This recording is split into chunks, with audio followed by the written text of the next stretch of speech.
Hey, I'm Bill Nye, the science guy. Bill Nye, the science guy. And this is what I did last week. I'm just going to start off with the underpin because that is where I spent a little bit of time this week, and it was as frustrating as I was anticipating it being. After I got all frustrated with the double question mark difficulty, I went in and did it on the single question mark in like 2.5 minutes, no wipes, just very easy just to get that initial feat of strength out of the way.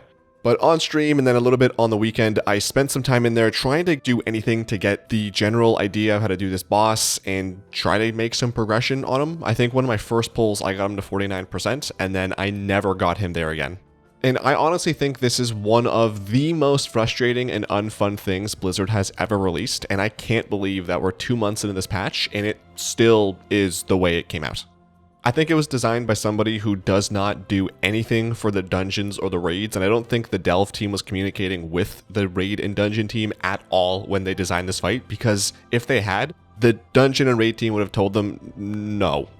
This is a raid boss through and through. There are mechanics that are clearly intended for multiple people to be performing, but you have to do it as a solo player unless you want to group up, which makes it harder. There's a burn phase, that's also an add phase, that's also a dodge phase, and if you get hit by any mechanic whatsoever, you die instantly. And I know everyone's going to say, obviously, just don't stand in the bad, but I literally can't see when I'm standing in it because the red lines that the cronies shoot out stay up for like 1 or 2 seconds after the ball has gone out, and I'm not really focused on which line is safe. I just try not to stand in any of them, so it would be great if I knew where not to stand instead of having to assume or guess which area may or may not be safe.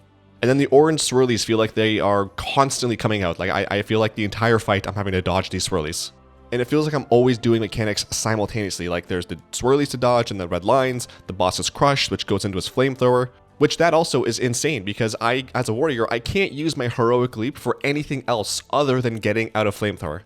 I can't use it to get out of a red line, I can't use it to get out of a swirly, or to get to the other side of the room to pick up bombs, or to reposition the boss, or to kill a crony, because if I do, I 1000% will need it while it's on cooldown to get out of the way of flamethrower. And if flamethrower's on me, I literally don't move fast enough to get out of the way, so I'll die.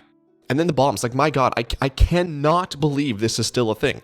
They are so small, and if the boss is standing on them, or if a crony's standing on them, well, just whatever, forget that bomb and hope you can circle back around to it before it explodes, because even with an interact button key, you don't get to click that. It just clicks the boss or the crony.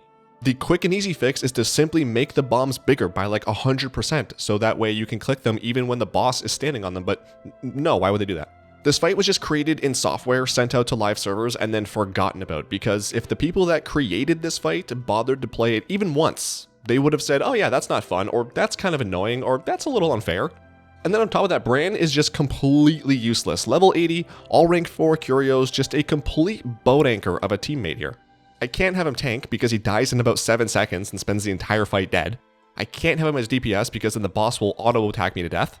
So the only option I have is to have him as heals, which, yay, I get to live, but he does nothing. Maybe 1 out of 20 pulls, he'll actually do some nice damage, but then goes back to doing dick all the entire fight.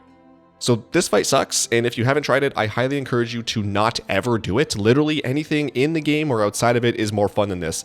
So 2 thumbs down, my toe thumbs, those go down as well. Whoever designed this fight, whoever gave it an okay, bad. Straight to jail, bonk, anything just bad. No. Do better next time. Moving on from that. This week, Turbo Boost came out, which gave us 2 additional item levels per piece of gear. I only did stuff on my warrior, so I'll start off with my paladin in this case. He got 4 more item levels because he got heroic boots in his vault, which I just replaced the champ track that I had, and my paladin is ending the week at 637. On my warrior, he got 4 item levels as well and is ending at 671. In my vault, I had a mythic 2-hander that I didn't need, so I just took the sockets and put those on my bracers. I think I just need 1 more piece of gear socketed, and then I just don't need those anymore. I've been 6 out of 6 on all my gear for a while now, so I've just been racking up gilded crests, so when servers went live, I was able to upgrade almost all of my gear. But with that item level increase, I went into Mythic Plus, and I ran some 10s just to get a thing for my vault done.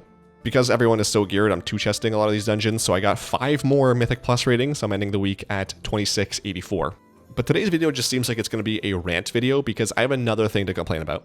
In the last week or two, Blizzard hotfixed in a new achievement, which is to do every dungeon in Season 2 at a 10 or higher with every role, so tank, DPS, and healer. And that achievement is not retroactive, so you have to go do them again even if you've done them. This annoyed me for a couple reasons. First, why are we introducing this type of an achievement 2 months into the patch? This is something that should have either come out with Season 2 or should have not been introduced until Season 3. So the timing of it was annoying, and then at first, the fact that it's not retroactive, I was like, well, I guess, yeah, Blizzard doesn't know for sure which role I was in when I completed my 10s. But then I very quickly was like, well, no, that's not true, because Raider.io knows what role I was in when I did these. And the way Raider.io knows is because it pulls the API or whatever, however you say that phrase, from Blizzard's info. So then making this not retroactive is simply just so that we do more Mythic Plus, which is annoying and scummy and a waste of time. Like, why are you wasting our time like this? And that's actually something I found out about on stream, so if you want to see me find out about that in real time, you can watch the VOD and catch the rest of the stream. That's on the YouTube channel now. I also did some delves and some world quests, and overall had a pretty good stream. I'll be back this Wednesday at around 3 to 3:30 Pacific time, so if you want to come hang out, come say hi, I'd love to see you. Aside from the complaining, there was some things I did enjoy this week, starting with on Tuesday, my guild went in and did the Glory of the Undermine Raider achievement. Overall, it was all pretty easy. There were just 2 achievements in particular I was a little bit stressed about. The first being Sticks, which requires that you get every trash pile deleted before the next one comes out. This took us a few attempts, and it was as annoying as I thought it would be, but it ended up not taking as long as I thought it might. I thought it would take maybe an hour or more, but I think it was like 6 pulls, but that one definitely sucks and is the hardest, so if you do that, everything else is pretty cake. For One Armed Bandit, you just need to do 1 coin, but we did all 4 just to get all those achievements. Each coin introduces something new to the fight, and I already love that fight, but it just made it so much more fun. I loved that. One thing I didn't know is that there's actually 3 more achievements that are not part of the meta. 2 of them are related to Cauldron of Carnage, and then 1 that uses the purple coin that you need from Bandit. I'll probably need to pug those, which sucks, especially with the Cauldron of Carnage ones, because it's just kill an ad and then kill the boss. Also, one thing that made me and the guild laugh pretty hard is that there is nothing that will bring us together or make us coordinate perfectly like doing something in spite of another guild member. Because one of the guildies was out of town, he wasn't able to make it to this run, and of course, we made an A for his character's name, and just sent it to him like, wish you were here. Like getting a picture with all of us on the mount, and everyone's in the picture, everyone's not over top of one another, that can be a little bit of a challenge sometimes. But this A, we got that done in like 15 seconds. It was immediate, we killed that. It was like the most coordination I've ever seen. It's, of course, that's what'll do it. Then lastly, with the PvP adventures on my Hunter, I was able to do a little bit during the week, which Alliance seems to be playing better during the week. I was able to get on a little bit of a win streak. On Friday, it was a little bit more 50-50, and then after that, it just went downhill. Which sucks, because I have the most time to PvP during the weekend, and it would be nice if at least there were competitive games and not just getting squashed the entire time, so that sucked. But I did have fun when games were either competitive or when we were the ones squashing. For mounts this week, I of course just got the one Junk Maestro's Magnetomech from the Glory of the Undermine Raider. This is definitely one of the better mounts this expansion, and one of the better Glory of the Raider rewards as well. It reminds me of Mr. Freeze.